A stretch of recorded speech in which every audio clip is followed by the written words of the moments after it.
بینرین هجاد سر ساعت دما گوتم جاره کردن به هفره بن او دوی ساعت برنامه خوی روشا دژی دو مجارین می سرکی این تکیلاریم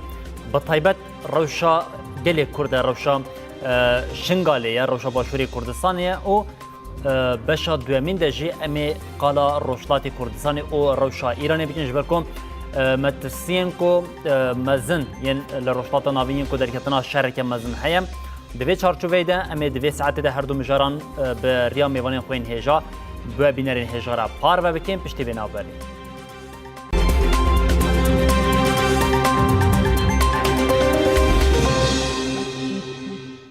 خطریا کل سر شنگالی جامینا 2014 نکمتر آنگو گفخوارنین کل سر شنگالی نشانین وی که اینکو پیک آنینا کمکوژه که دن لهمبری جواکا یا ایزدی یا شنگالی درد کبن هولی به طیبت دناوا هفتین داویه دم پشتی گفخوارن و پیامین کجالیم وزیر کاری در و دولت ترکیه هاکان فیدان و هاتن داین خلک می شنگالی گوت اف نپیامین جریزنم پلانه که قریش لهمبری وان تیمشاندن مترسیه که مزن هیم و جاره که دن بال همو کت لسر روشا لشنگالی منها جبو مجاره شنگالی جیم یک کسی که حریز لطیکل داری روشا لشنگالی بخواهد که شنگالی خودی آگاهی او جوالی می روشن موان ابراهیم ازدیم ابراهیم شواتا خوش به شف باش سرچاوا ابراهیم یک روز موانین هری سرکه و دسپی که ین لشنگالی کو روزا فرمانی و پشتوی حتی نها د مجاره شنگالی ده خودی آگاهی او د تکلدار روشا شنگالی ده و طیبت ده مداویه ده هری کسی کو آگاهی دستان ده هیش بویه که ایشف ام بجین میوانه که طیبته و تکلدار روشا شنگالی می همو آگاهیان جه ابراهیم وار بگیرین ابراهیم از همه جویه که دست بگیریم ها دنبالان روزین داویه ده گلک نوچان ام جه تکلدار شنگالی ده بهیسین همه پرسا دست بگیر بلا او بم لدردور شنگالی چه دبم لشنگالی چه دبم و او پیامین مترسیدار ین لسر شنگالی جالی خلک می شنگالی و چه قاسی جدی تیگرتن و دوی بگیرتن سریدا سپاس جبوا ودرفتی جی سپاس جمش هر وسا سلام جبوا همو کسی کن هر لما تماشات کن سلام کنفرانس شنین براستی بجار شنگالی کو ام برفرهی بنرخینن ینجل گور کدام هی ام بنرخینن ام خوازم یعنی جوی که دست پی بکن که وان ایریشا کنگی وان گفا کنگی دست بکر او گلکی گرینگا بله تیزانین یعنی ایریشه که لسر روجاوای کردستان باکور و روشلات سوریه دست بکرین یعنی رایدارین دولتا ترگوی دمجی یعنی گوتن پشتی روجاوای دورا شنگال و باشوری کردستان جی به ریبر آپو بخوجی آماجه به وکی کربو که پیشیلوان ایریشان نیت اگرتن یه لروج آواد قومن و یعنی تانکی باشور و شنگال جی مخمور جی و بچن یعنی افتش نتشتکی که غریب بو بله تایبتی جی یعنی پشتی کرب شگو سال روج آوا درکت امکارن بیشن یعنی حاضر کردن وان پلان افتشتی کن هر در دورا شنگال دقوم من بریا ساله که بو به شکستنا رژیم اسد را اف پلانین کن هر سر شنگال دید کافن عملیاتی هاتبونه یعنی جوده میوه هاتنا آدانی هزین سنی یکول در دوره نه ج حکومت دمکی یا سوریه هز ورگرتن جبرکو در دوره نیکارین تلفو تابگرا بکن اف پلان و دمی دی پلان و هاتن دانی و جانی که روزما ایرو هاتن دماغ و اف ایش فیبون بورینن کارب چون ام اشاره سر بکن بله تشتاق نابه ابراهیم یا مهم دنگت اتیه بله یعنی بجاره وان ایریشه کو چه وین تایبتی سر شنگالجی بنگی خو جوه دیگری یعنی به ایریشن لسر سر روشاوای کردستان کو پیش کردن بنگه جوه دیگری جبر چه یک ام ویژن هزین د عراق لجی دما کو خطریک لسر شنگاله چی بوبا یکسر وک خطا کو دستک و پشتگیری بده جواکا ازدی و شنگاله گل روش آوا بو و هیزن وین پاراستنی جی وکو هیزکا پشتوانی جبو خلک شنگاله دیتن ام بیژن گروپین چاتجی یه تنترو جی به ویچاوی لشنگاله و جواکا ازدی دنیرین ترساکا وان جی هبو لدما کو اف پیشکتین داوی لروش آوا چی بون ادی وان هیزاجی ام بیژن او پلانی کو بری هاتبونا آماده کرین ادی خستنا عملیاتی جویجی زیادتر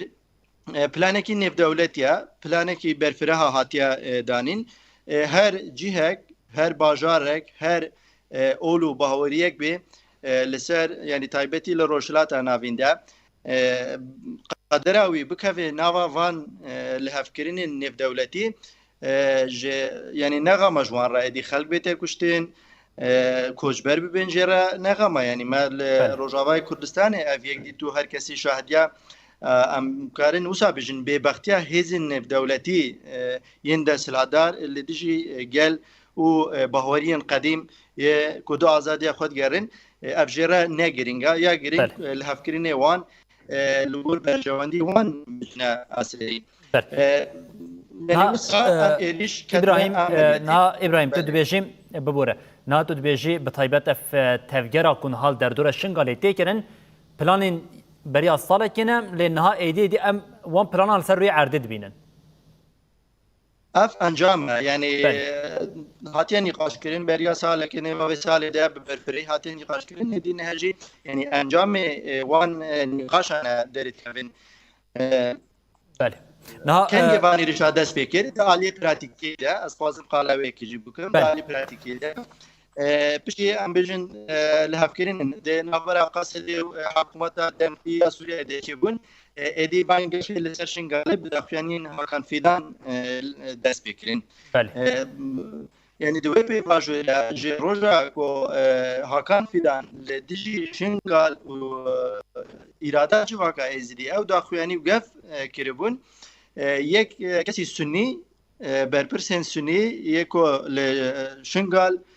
در دور شنگاله دشتانه اینوانه همو کتنه نوال لبو تفگره یک کسی وان لکه داره هبه داخویانی لدیجی ایراده جواکا ایزیدیدن به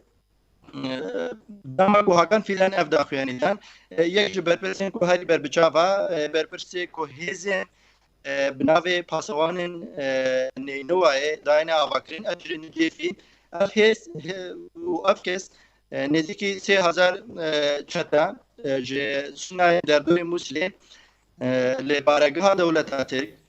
آل باشی قای افسلای الوی دری پرولت کن یکمین گف لیمبریشن کالی جالی وان بهاته کن پیشتوی که پارلمانتری سنی هبون کسین در دوری ما هبون سرگاشیر هبون لدیجی اراده جمعه ایدی خفتن كم بري خودنا بكم السياسة هي سياسة دولة تركيا بري خودنا يعني سياسة يعني تلعبيني هاتنا كده فاد بكرين لا راجعين زمين جوهر بكرين براهيم تيت اف بريان هاجم شخوا ما پشتیکو اف گفین کو هاتن کرن نویسه کی تایبت لسر آژانس شما خوانت ودمی یعنی گلک آگاهین مترسیدارین جبو گلمه شنگالی دوی نویسه ده هبون بطیبت تجی قال کر هنک لآلین نینوا وان هنک کسین کل همبری دستکفتین خلک می شنگالی همبری ریبری خسر چوا هما باوای که لزو بس کت نوا تفجری دوی چارچوبه دنها لدردور شنگالی بخواب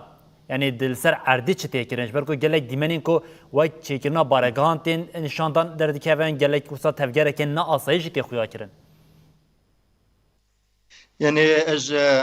أمي بنرخين يعني شروفاجي بكن لآگاهيجي جرينجن أم بدن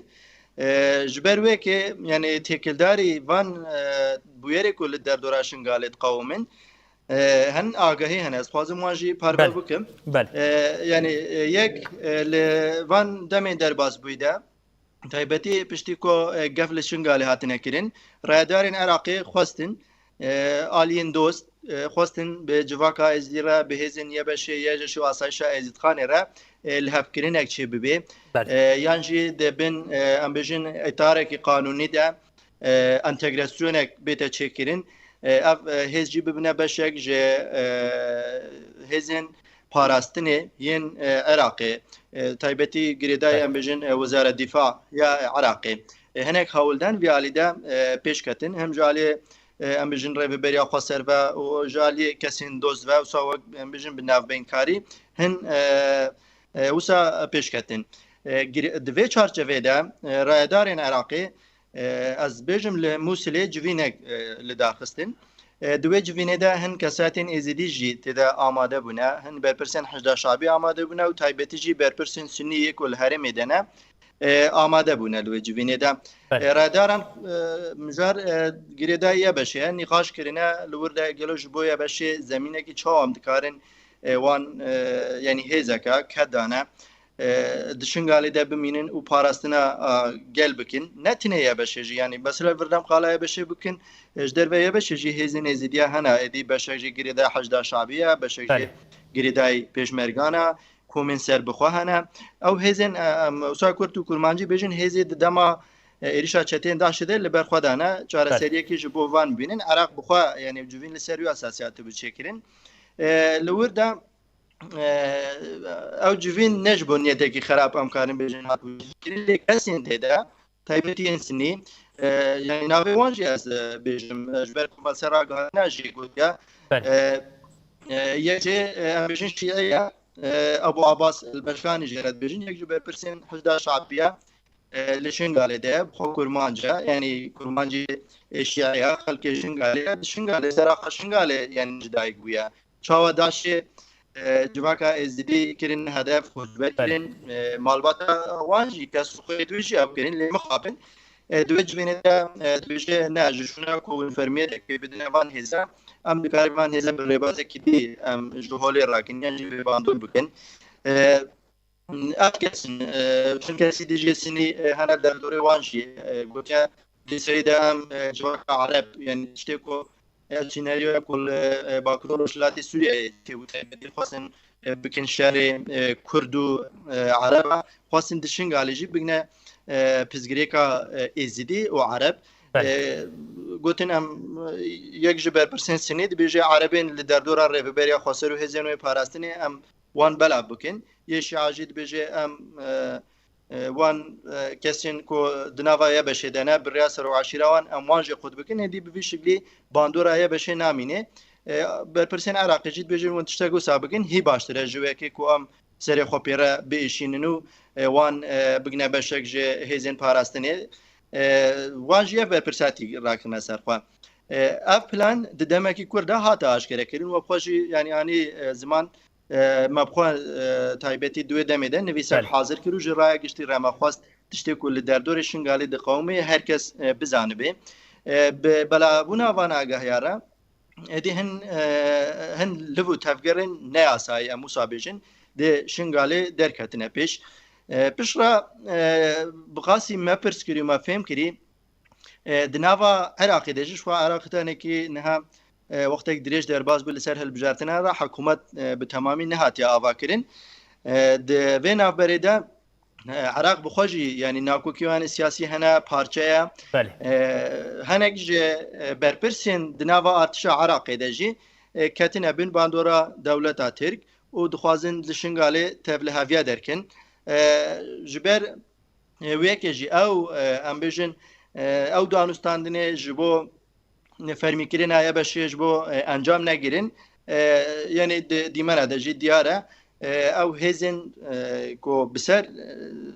چه ام بجن جدر و حکومتی بریارن کسینه اتاق کسینه شخصانه لگور برجاندی دولت ترک تفگرن لبو تفگر خوال شنگاله زیاده کردن یک جا بارگاه کو نه دیمان و وندنا نشاندن یک جا یعنی خواستنه جهه کی وسای پر حساس یعنی خواستن تحریک چه بکن یعنی چاوان بیجن جهه کو نه تا قبول کردن دخوازن درباسی ور ببین جبو چه درباسی ور ببین جبو کو یه بشه یعنی جهه زنوی پاراستنی شرکی درخن ئەو پێواژەیە دیا دانوستاندنە بخەتمێ بله li ser vî asasî liv û tevger li Şingalê pêşketin yani ev du roja taybetî ev liv û tevgerê li Şingalê bi vî awayî her diçe zêde dibin. بله نها ابراهیم هر تکیلداری وی اکیم دما کو اف یک پیکن جالیه ریبریا خسر و دوان روزان ده هر دو روزن داویه ده بتایبت قد تکلیه که به حکومت عراقی را بر ریبرین عراقی را چه بویه؟ Yani li gorî agahên heyî danûstandinek çawa heye yani berê jî danûstandin de navbera rayedarên Iraqê û rêveberiya Xweser de yê beşê wan de hebûye. Ev danûstandin berdewam in ji ber ku hêzên parastinê ne bê pizgirêk di Şingalê de parastina herêmê dikin. Li danûstandinê ku me behsa we kirî yani xwestin evan derbasî pêvajoyeka nû bikin dixwazin rê li ber wê pêvajoyê bigirin. Mînek em bêjin do em xwe ji wir amade bûne dema ku ev hatina atêşê çîbûye hevalên asayişê ji wan re gotine hûn ji ber çi hatine gotine wele em hatine ji bo hevbeş parastina vir bikin wê demê hûn ji bo parastina vir hatine lazim hemahengiyek hebe yani tensîq nêvbera amade hebe û li ser wî esasî hûn bêne vê derê danûstandin bi vî şeklî hene yani kêlî bi kêlî axafteyên danûstandin di navbera yebeşê û artêşa Iraqê û hêzên wê de hene ne ku em bêjin li vê derê dijminatiyek di navbera van hêza de heye welem berê xwe binetê di nava civakê de pizgirêkekî civakî derê dikeve asayiş û em bêjin polîsên Iraqê bi hev re diçin hinek mijar hene diçin ji bo şikayet bikin li gel hêzên asayişê yan jî hêzê polîsa yani bi hev re wisa ew pizgirêkên heyî çareserê dikin em bêjin danûstandinekî bi vî şeklî di Şingalê de heye lê wek emanî ziman jî taybet aliyên nexêrxwaz ê ku li dijî wekê ne ku êzîdî bimne xwe îrade ew nivan tev li heviya derdînin. بله ابراهیم از دخوازم چند پرسان شته بکم جبر کو دمامه یا بتر از ده وقت نمایم لی چند مجارین دنیا تکیلداری شنگالی هن از دخوازم تجمره زلال بکی جبر کو یک کسی که هر زیاده تکیلداری روشا شنگالی خودی آگاهی تویم و جبر وی که مخواست ایشم ام تکیلداری روشا شنگالی هنک آگاهیان جتا ور بگیرین نها بطایبت پشتی که تفجیر لدر دورا شنگالی پیک هات هلوستا خلکی می شنگالی بچاویه يعني خلكي ما شنقال تلفزيون مجاركي ديجي ازوجي بيجم وهلستا خلكي جي بيجم شافي دي اگهيك وسا بلابو اگهي سدي سد جيبون يعني ما بخوجي يعني ما قلت اف سيناريو 2014 دوبارت كي يعني ام تشتكو بريا فرمانه در دور شنگالت قومي انها همان تجد قومي شافي دي بريارة ساعات كو تشيكين جل كو دستي جل دنا درخن لسروي أساسي شافي دي درنجا شافي يك بيجن فوج جريداي فوجا مغاوير جرد بيجن يارتش عراقي بده وسايتين زرخي درباسي شنغالي بو تفي يك فوجا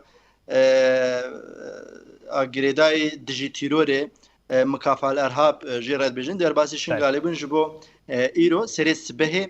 لنوا خلقي بگرنو چکه وان جي بستينن ادي اف بيواجه چکاس خوازم وجي بيجم يعني كو بلكي خلقي ما بخوجي يعني انها ما تماشا بكش بو فهم بكن نكو چك راست راست جوان بينستاندن بناوي قيد كرنا وان چکا جبو فرمي كرنا وان چکا دچن معلوماتا بگرن بسماتن خودی مالی بستینن و رقم چکه وان هجمار وان بستینن رقم تلفنی وان ناوی وان بگیرن و وان چکه جارک دی تزلیمی معلوماتا کن هما پشتی اف به واژه قید کردن تمام بو ادی یک بیک و او کسین کو بسمان دینه و تلفن وان بکن و وان چکه جه بخوازن بجن چک لمالی و دهنه و وبخوا اریکیه راست دهنه ونوان چاگه تسلیمی منکن ادی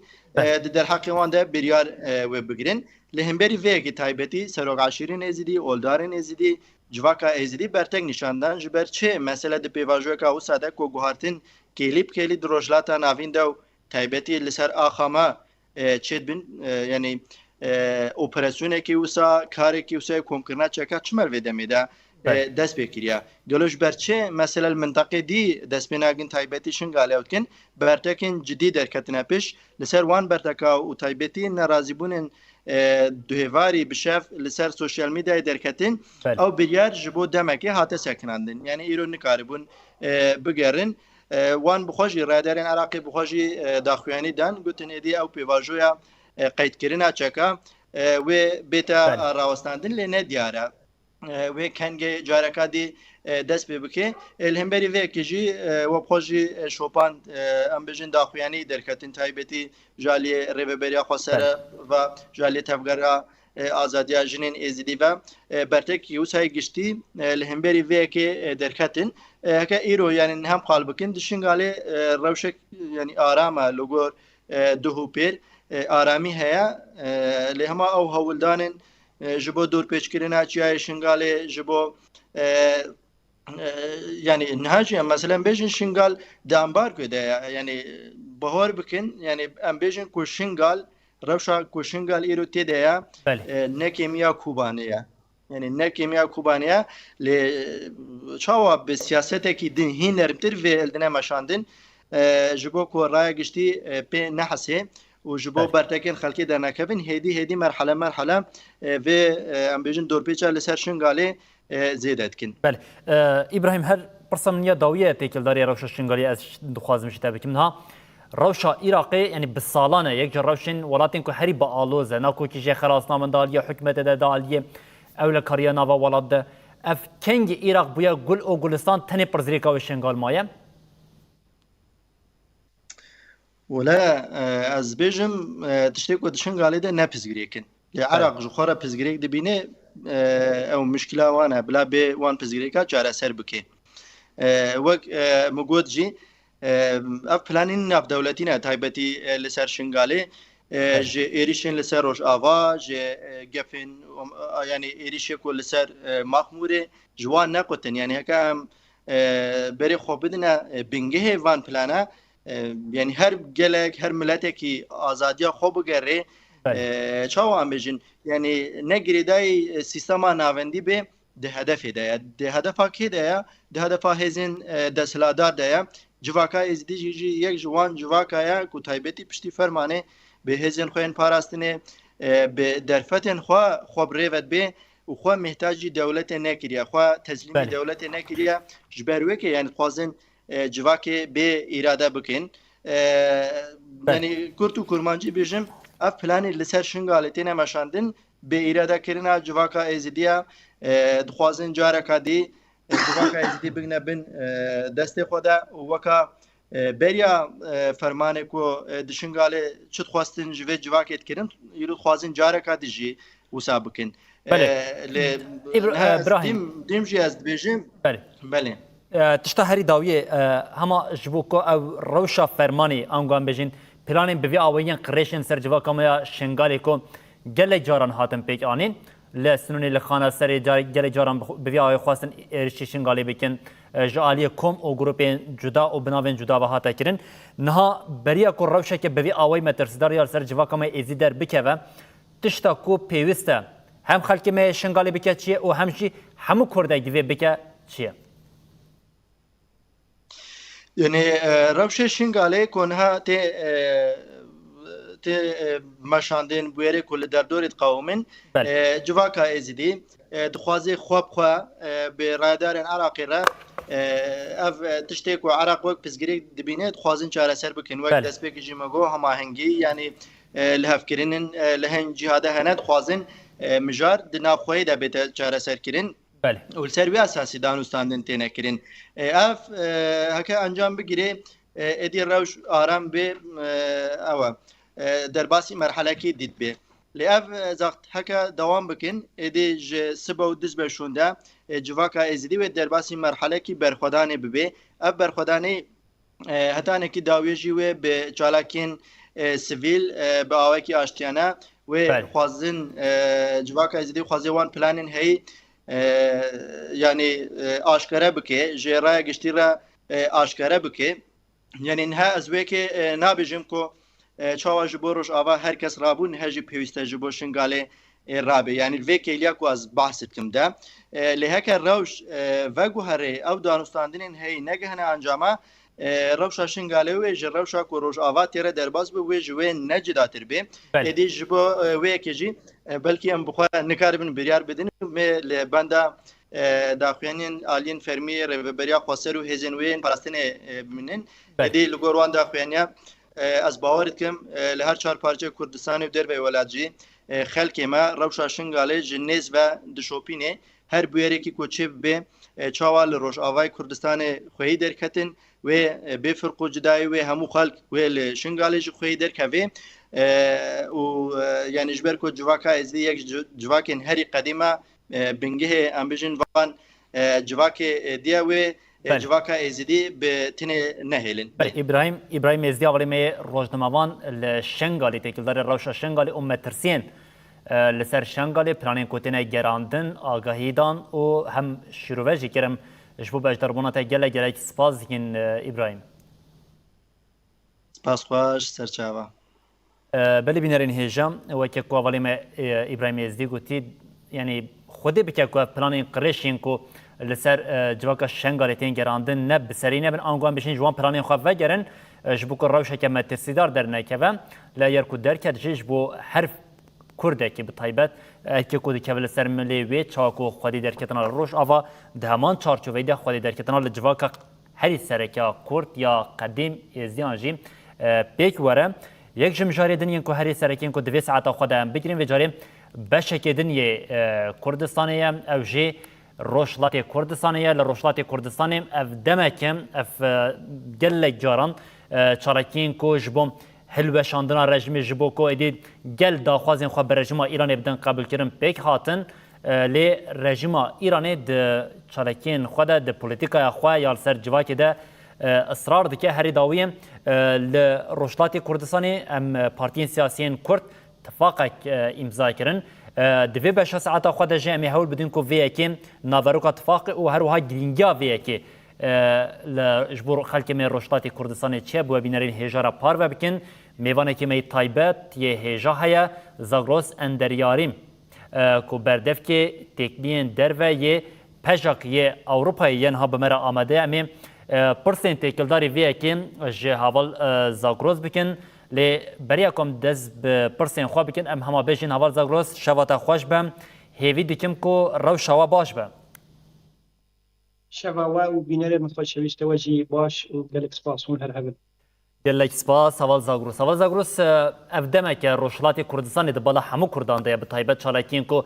همه بجه بجن و جیان آزادی لجهان دنگ و دای و حتی نها یعنی روشلاتی کردستان مجاره که سرکه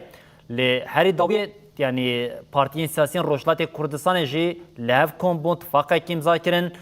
دنگ دهولا شرک مزن لروشلاتا ناوین تلیدان پرسامنیا یکم جی همه ولات کلداری وی که به روشا ایران و روشلاتی کردستانی بر به کوود چم اف رژیم ایرانی و چه قاسی دن کاربه بوان پولیتیکای دده مشاندن تمن خود ریج بکه یعنی راست تجی گوت روشلاتی کردستان پارچه هری پارچه کردستان کو ده خبات سیاسی ده پردم درج یعنی نزد 100 سال دبی کو مروف کاری بجه خبات سیاسی لبوتفگرن سیاسی و پارتین سیاسی همه بجه 8 سال درواز کریه لبی پارچه کردستان هي و جارنا له فکرنا جارنا کارین پارچه کی بشی که روشلاتی کردستان رزگار بکن و جارنا جی یعنی باوایی که کمپلو سروان دهاتنه و مجبور بونه پارتین سیاسی و روشلاتی کردستان بچه بهن و لپارچه دنه کردستان بتایبتی لباشور بچه ببن چوات جی که 3 سال برین ها 2022 دمی که شورش جنسیان آزادی روشلاتی کردستان دست بگیرو پیشنا درباز همو ایرانی بو یعنی پیشنگاتی که نو جاری کردن روشلات کردستان و پارتین سیاسی روشلات کردستان دست بکرد و افل و تبگیری که پشت سال 2022 دست بکرد پارتین سرکی روشلات کردستان لحف نیست کرد و آنها يعني اوایی که وساعات هات مشامدن کو بتای بدید علی جواک روشلات کردستان تا جوان ده هست خواستن کاری هفبش بکن بو بیا هدی نوبل وانه دا کانالی کی چه بو بتای بدید ما شد سپیک شورش جنسیان آزادی ده چون کو کاربن به هفرا گربن گشتی و تشت نووسا بێ ڕاگەهاندن کانالێکی بچووک چێ بوو پشتا ئەو دەربازێ ناوەندێکی سەر ناوەندی دیالۆگ بوو و حەشتمەهێ داوی دبن ناوەندی دیالۆگێدا لە هەفکردن کە حتاکو ئەف هەفپەیمانی ئەف اتفاق دوه هات ئاڤاکردن و دنهاتە پێنج پارتیên سەرەکیە ڕۆژهەڵاتی کوردستانێدا دەوی هەفپەیمانیەدا لە هەفکردنە و سەرناوێ هەفپەیمانیە پارتیên سیاسیên ڕۆژهەڵاتی کوردستان یا کوردستانی ئیرانê کاروخەباتی خوا دکەن. بله هەڤل زەوڕۆس نها ئەسپەیەکی بێژم ئەف ئالیین نها وەتفاقێکی ڕاگەاندی اتفاقش بناوێ هێزên سیاسی یا ڕۆژهەڵاتê یا کوردستانê ڕۆژهەڵاتی کوردستان یا ئیرانê ye نها hinek aliyên ڕۆژهەڵاتی کوردستانê beşdarî vê tifaqê nebûne gelo sedema vê yekê çi bûn bi taybetî di nava rewşeke metirsiddar ya bi vê awayî de çima beşdar nebûn yani برابرجم يعني تفكير سياسي تفكير سياسي رشلات كردستان بخوا سي آليوي هنا يك آليه كو حزب ديمقراطي كردستان نونراتيوي ديك آليه كي بجات نونراتيوي ديك آليه كي دنجي كومل يعني وقت بارتي سوسياليست او كومل دنا هذا parça bu ya yani rexsniki siyasiye bu ya sepeş jivi partiji dîsa jivi rawtin siyasi Rojhilatê Kurdistan jivi alî dîsa jî parçeyekî di tevgerê de hene niha du beşên komelê de ittifaqê de nîne ev jî yek dibêjin em sosyalîstin û dixwazin bi hêzên sosyalîst û çepgir ra zêdetir têkiliyê xwe çêkin aliyekî din jî dibêje yani hene xwastek hebû dibêjin eger bê vecihkirin em ê bikaribin tevlî bibin hêvî dikim demê pêş da yek ji wan jî bikaribe tevil bibe lê ew ê din yani çekî îdeolojîk e xwe wek partiyekî çep û komûnîst re klasîk dibîne û dixwazin bi tevgerê çep û klasîkê komûnîst ra bide bistîne pirsgirêk yani zêdetir ev bû بله نها اتفاق و جبر رشلاتی کردستان چه بکه به تایبتی اکو پیک هاتی هم آلیه سیاسی و هم جالیه لشکری يعني تشوا قلت روشة رشلات كردستان وبتايبتي روشة إيراني برخراب روشة هندرين وروشة درفة هندر دا يعني هند نشان جديد نهار روش سر هلدان هي بتايبتي دزانين جهدا بوس سال زيادة ترى روشة جل برخراب هر آلي دا عبوري جواكي سياسي دانوستان ده هر آلي دا درفة دا إيران بويا برسكريكي كي جهاني ها برسكريكي إيران برشلات نابين بكل رشلات نابين بدولة رشلات نابين بإسرائيل را بأمريكا را بولات أوروبية راهية وجبوبيا هم روشة هندرين و در و خرابه ایران پلیتیکی که وسط ماشینه کو کار به تمن خود درش که عمر خود کار به سیاسی درش بکه و تنها جدا سیاست بی اوسابیه کو اپوزیسیون ایرانی پارچه کریه به تایبتی اپوزیسیون کردی اگر بکاربن اتفاقی که وسط پیک بینه کو پرکتیک دا کار هفبش کار مزن بکن به تایبتی دیپلماسی سیاسی جواکی و عسکری جید مربوط کار تیخه دکارن پیشنگاتی دسپیکی بو گل دن ایران کو بندستن و بگشتی بو همو ایران بکن رشلات کردستان د است ایران د مربوط کاری بجه parçe ki İran ya beşi ki İran ko peşketinin siyasi civaki per zede peşe bu ya dikare peşingatiya hemu İran'e bike be taybeti pişta şoreş rajin jiyan azadiye fat ispat kirin hem fikr û felsefe hem rexsine Rojhilatê Kurdistanê ve avayî ki peşingatiya sê sala bûriya mirov dikare bêje siyaseta civakiya İranê dikin. Ji bo ev ittifaq rastî jî giring e dikare hem di asta Rojhilatê Kurdistanê de û hem di asta giştî Îranê de pêşengatî bû hemû gelên bindest hemû azadîxwaz û demokratîkxwazê Îranê bike. Heval Zagroz niha duh bu demok ittifaqata ragihandin hema bêje piştî wê yekê nûçeyên têkildarî wê yekê derketin ku hevseroka giştiya pejak heval peyman viyan gotinekê wî derket ku weke heta deng jî ve dine gotin hata gotin ku bi yekîtiya siyasî ew dikarin Rojhilatê Kurdistanê biparêzin pirsa ku li vir derdikeve der ew e ev yek wê çawa bibe bi taybetî mebez jê çi ye li pêşberê rejimeke bi vî awayî siyaset gelo wê têrker be Yani rastî jî ev rejimekî pir hov e bi hemû avayekî ser gelê xwe de diçe hem li Kurdistanê hem li parçeyê dinê Îranê me dît me haborî de çawa li 48 saat kemtir ji 48 saatê de bi dehan hezar kesên xwepîşander kesên ku narizayetî xwe nîşan didin kesên sivîl û bi taybetî zarokê û gencê bin 20 salî qetûan kir ji bo yani rêxistin û yekîtiyên navbera hemû aliyên siyasî û hemû netewên Îranê ku di Îranê de jiyan dikin bi rastî jî giring e ev rejîm sîstemekî wisa zilmê ava kiriye ku bi wisa bihêsanî naçe sîstemekî çêkiriye ser darê zorê zer tirsê jiyanê xwe 5 sal berdewam kiriye ji bo hem bi avayekî siyasî hem bi avayekî dîplomasî hem bi avayekî askerî به همو اوایکی هزی کردال زیده من گفت جواکی رشلات کردستان براستی جواکی کی سیاسی و برخستن کریه اگر اف پارچبونا هزان به بتایبتی دو پارتین سرکه رشلات کردستان ده هنه که هر دوشی کتنه بی اتفاقه اگر اف دو پارتین سرکه رشلات کردستان ده بکاربن به هفرا بدن بستینن بتایبەتی بەوی تجربەی و پەژاک وان ساڵن داویدا 15 ساڵ داویدا دەست خستیە گەنجن ڕۆژڵاتی کوردستانی بەڕێخستن کردە جوواکێکی وسا بەڕێخستن کردە و شۆڕشا ژن ژیان ئازادیژی مرۆڤ دکاری بێژی بەرهەمێن ویە بەرهەمێن وین بەڕێخستنکردنە ئەف فکر و فەلسفە و ئیدئۆلۆژیە دنەهاژێتە یەکێتیەکی ناوماڵێکی کرد بێ ئاواکردن باوەڕ دەکەم هەم دقاتە کوردستانێدا ڕۆژڵاتی کوردستانێدا هەم دقاتە گشتی ئیرانێدا بکارە بێ هەمبەرێوی ڕژیم بسەکنێ بله نها بریا کس پرسا خواهد رزیده بکم همه جگوترین تاس ویا بیجم ویا پرس بکم بطایبت اتفاقا کو دنابر آلیان ده هات امضا کرن رجال خلکی روشلاتی کردستان چاوهات شروع کردن و لنیرین یک چاوش بو چی بو يعني راستيجي هم مروفت كاري بيجي دربه هم هندر هم درشلات كردستان هم دربه جاي لكرد دربه كردستان شي راستي صدق بداني كي برزده تشكي همو بارتي همو كسي كاري سياسي دي كان كسي كي بتاي بدفيت فاقده بشتار بونا رولوان كديوان هي جدو حتى هاي ديفيجن بحزران تليفونه ايام جوانا راحتي سباس كان بتاي بتي موبات الشهيدان حد كز بركيف واش بي بارتي دنجي رخصني دنجي ام دبين كرد حد شار بارتي كردستان راستيجي وك شاهيه كي نزل وەک ڕۆژی مسافر تیرۆکی و بەڕاستیژی گەلێ کورد لە ڕۆژهڵاتی کوردستاندا هێویەکی پەرمەجنگرتن بەوی اتفاقە بله نها همان بجا پشتی ویت واقع پرسکه بوی آوایجی درکت گلو تبلیبونا پژاقیا دویت واقع دا قد گوهرتنک د استراتژیا ویا برده دا گوهرتن آن نا افجخوا یک جخالین سرکین استراتژیا پژاقی بون بو پارتین روشلاتی کردستان نره بکاربن حبونا سیاسی و لشکریه گلی روشلاتی کردستان و ایرانی بپاریز يعني نه تشتكي زيادة بيجون جوهرتنيكي وساد بلكي هني كار ام بهفرا مجبور بن بكن لي جوهرتنيكي نا استراتيجيك تنا تاكتيك جينينا ماجد 2018 خواسته بود نخشريه خواجي نشانه وندا بود درخست بو كم دخوازن به بارتي نبرهار بكن و ارمان جمجي وك من قلت حرف عاليه دين رشوات كردستان تشيك بوملات حزب الديمقراطي عاليه دنجي برنزي هبري ام خاصيكي رببريكي خاصر جمهور رشوات كردستان دخوازن باويكي كونفدرال بي باويكي فدرال بي يا باويكي خاصر بي يعني جبو پارتی که رشته کردستان اف خطا صور نینه ام دخوازن پیش یعنی بجیان خواه سیاسی برای ببند همو پارتی دوی مجارده کوکن و جبوبیا یعنی هیز دادم هم وقت بجاک هم هیز دیگن هم تبگیره رشته کردستان و تبگیره آزادی رشته کردستان براستیجی هیز دیگه جبوبیا عالی استراتژیک در بتایبتین ما بسالاب و سروی تشتی کار دکر و اف اتفاق براستیجی بشی کیفیه مزن کدا ما وقت بجاک ده بله هر به پژاقی هم هما بیشیم پژاق نها دویت اتفاق سیاسی هیزن روشلاتی کردستانی ده چیشان رول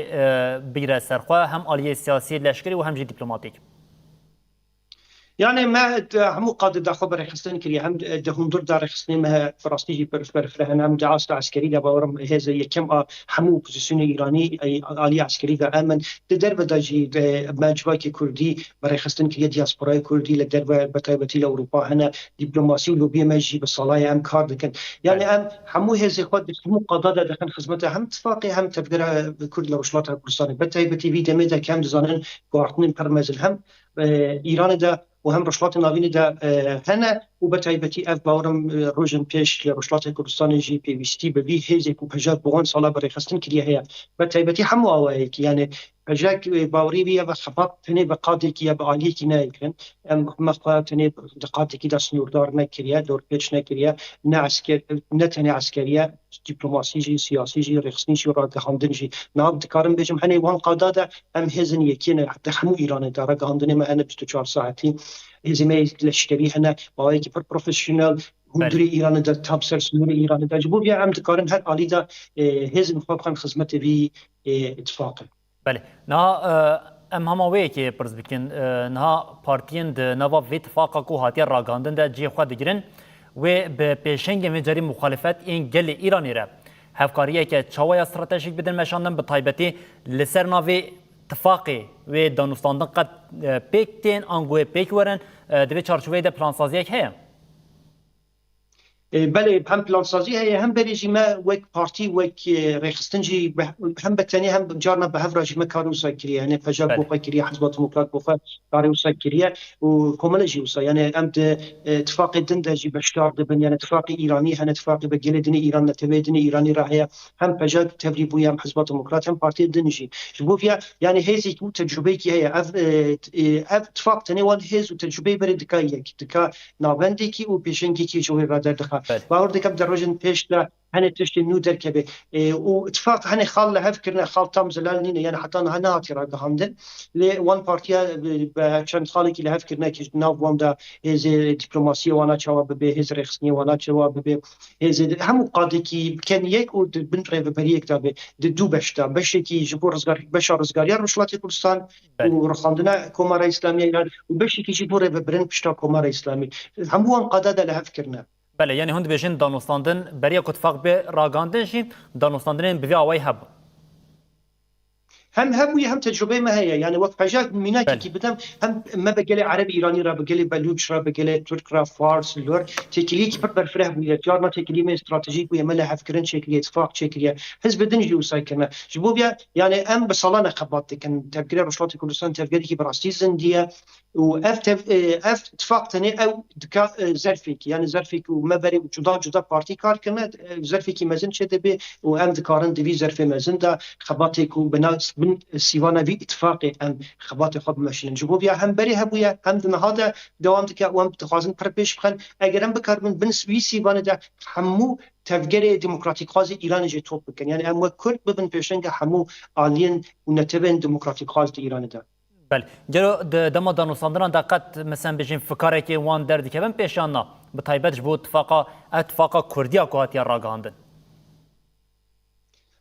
يعني دناف بارتين كردي دانا تكارم بيجم يعني پر كيف خوشي ام پر نزه هبدونا او تشتكي ام دخوازن هم بيجي تشتكي پر نزه هبدو يجبوبيا يعني برسليكي كي هندورين باور هايكم شي ببي لي جبو رژیم ایران اف ترسیکی مزن رژیم ایران دزانه اگر گوارتن چه ببی دسپیک کردستان و دبن سیاوان اتفاقی که نو هاتیه چه کرن چه دبی جبو ویا ام تدبیر خود دیگرن هم بر به رژیم کو براستیجی سیاستی کی پر قرش حرتم برانبر به کردو تفگرن سیاسی کردستان دریزه بله هر پشت اتفاقا که هاتیا راگاندن ام بجین تفجیر هیزین رژیم ایرانی لروشلاتی کردستان گوهرتن چه بویاننا يعني بريا بيجي رجيم تزالي تشتكي وسات ارادا درغهاندن دات بحث كرن بارتيا جيبو خاجي بوتبون او نابند ديالوج جزاتن بوتبو ام دمكي دقازم نابند ديالوج بمنن دقازم بالفرح بكن اتفاقي كي مازن شي بكن جبو بيا الرجيم براستيجي تشكن خوي جران وعلى هيزن خوي لشكري پرشاند بو رشلاتا کردستان تام سر سنوره باشور کردستانه و گرفتن جی پر زیده بو بتایبت رخصنه نیوت پجاکی جی که بو هدف و براستی جی مرد کاری بیجی پشتی بیا جی زختی که زده باشور کردستانه کردن هات بیجی باشور کردستانه در چوا و ایزندای اپوزیسیون من هم برای من کنفرانسی توسا یا رونشنی که وسا چه بکن و دبی رونشنی ده هم برای من اتفاقی به چه کرن یعنی هم باشور کردستان که مخاطب هم رشلات کردستانه ولی دکارم بیجم روش ایران بکشتی پر خرابه نه وان تشتي وقت بري بدام نشاندو بله شو هر تکل داری وی که من خواست پرس بکم ها رژیم ایرانی به تایبت تवी داخوازین گلیان کو بروجان شالکان دن خو پشان دانتن له دار خصن داخواز مافین وجهوی عدالت و ابوری باجبون ابوری دکن ل زختک زیدت خویا کرن ها رژیم بکار به وان زختان هینا جواکا ایران و رشتات کردستان جداخوازین مبدا دور کرن يعني إيران هرتم سياسة خد دو آلي دمشينه بدو آوا يك هندر دا بر بتدير سرقلي إيران دا تشي بتايبت فرقنا كحمو آلية دا دربة دا هرتم همبر هيز وقت إسرائيل وأمريكا بر بالنرم نزد بي بر بسياسة نزد بي هرتم امتياز دا وانا ليلة هندر دا سرقلي خدا بر بدار زوري بر حشك دشي يعني براستيجي مدجواري كي بر مزن دشي مرد دكاري بيجي تنيت سالة 2026 دا بلكي 50,000 إنسان هاتبتن كشتن دوان خو بشاندانا دا تام هجمار ديار نايكا لهني كس حتى 5 إيران بو خد بيجي نزد 5,000 كس هاتنا كشتني ناوبند ما في مروف بحصد 10,000 كس در دورة 10,000 كس تكن لي بحزاران كس ومدانه يعني مروف نزانه هاتنا كشتن هاتنا گرتن بس كس نزانه كود لينا جبوبيا يعني روش اوسا إيران ولاتي كيوسا دكاري بدار السختي دم تمني خد ريشكا ناچ قاس نزانم لي او بيجم إيران شرعية تاوينه مايا يعني هندر دا her alî de ketiye niha gel سر درب وان تشتی که تو گفتی جبو خو پیشاندن دیگه ترکت نداره جبو خوارنا روزی جلی ایرانی کم بوده یعنی او تشتی که مرو بیجه هر تشت کم بوده جبو بیا گل جیانی که وسا انسانی دخوازن جیانی که وسا وکاف دموکراسی جیانی که بکاربن جلی خواله خواب بکن خوارنه خواب بکن کسی که جیانی وانا دا یعنی دیرک جوانا را نبیجه چه بکن ایران دست خواه خستی همو بشن جیان روزانه گل جبو بیا باور نکم دمی که پر دریش بمینه لی اگر چپاس امری خود دریش بکه به دار زوری و به کشتن دبی یعنی به دار زختی دبی بله نهاج خو حوال زاگروس تی گوتن ل گشتی روشلاتان آوین دنگ دهولا شرک مزنت لیدان حتی هری داویه جی سرکماری اوکراین ولادیمیر زلنسکی گوته با روسیا شر جانی سیمین پی خست یعنی انگام بشین بالا که مزن دکول سر روشال ایران جیم یعنی تی گوتنش بو ایران جا ها ایرو حاسبه و شرک چه ببه و لیدانا چه ببه یعنی به آوای خلق دی تماشای روشا ل ایرانی دیکن پرسا کن هاز بکیم جی هر تکلداری و جاری از نرینات دخوازم بگیرم تایبت و چارچوبه ده اگر کل ایرانی گوهرینه که مزن یا رژیم ایرانی پیک وره گلو اف سلوگانا جن جان آزادیم و دوی گوهرتنه در رولا که بچه آوای بگیرم امگان بشین و پیشنگتیه که چاوش بو و رژیمه بکه یعنی راستی بیجم سلوگان جن جیان آزادی دروش ما جن جیان آزادی که 3 ساله ده همو کلان و کوچه ایران دا تی گوتن هم رشلات کردستان هم ایران دا حتی نهاجی گوهرتنه مزن آبک آنیا یعنی وقت شورشی که مزن ایران دا سیر کرن جوابناس ایرانی اف کسی کو سر ایران جواب ایرانی لکولین کرنه دبیجن 3 شورش مزن حتی نهاد دیرو ایران در چه بویه یکی 1910 در دور 1910 چه بویه جرات بن انقلاب مشروطیت یکی 1979 اف شورشی کو کمار اسلامی کرده و یکی کی شورش جنجیان آزادیه اف 3 سال ده هر آوای ده تقاد جواکی ده تقاد جناد ده تقاد جوانا ده هر قادی کی ده گوهرتنه مزن بخورانیه و دنهاجی ده شرکی بوده دنابرا کسان دموکراتیک آزادی خواست تبگر جن و دبیجن جن جیان آزادی و دملکی دنداجی دنابرا بغاناتا کو شوونیسم ایرانی فاشیسم فارسی پیش دخن و دخوازن دولتی کی یونیتر دولتی کی تک آل دولتی کی ناوندی و تک زمان چکن راستی اپوزیسیون ایرانی دنها پارچه بوده دنابرا وان دو بشتا بشی کی کور شاه پیش بگه ایران نونراتی وان دکه وانا راستی جی فاشیست و شوونیسمی که کلاسیک در ایران ده هفته نونراتی دکن لی همو آزادی خواز ایرانی همو نتوین جدای ایرانی دبن سیوانا جن جیان آزادی ده برخوادانی که دکن و هیوی دکن دبن فکر و فلسفه جن جیان آزادی ده بکاربن ایرانی که دموکراتیک و کهب به هفران جیان بکن بله اول زاگروس اندریاریم اف پرسین ما با اگر کو گوتنه که تا داوی هبه باوی که کنم ور بگیرین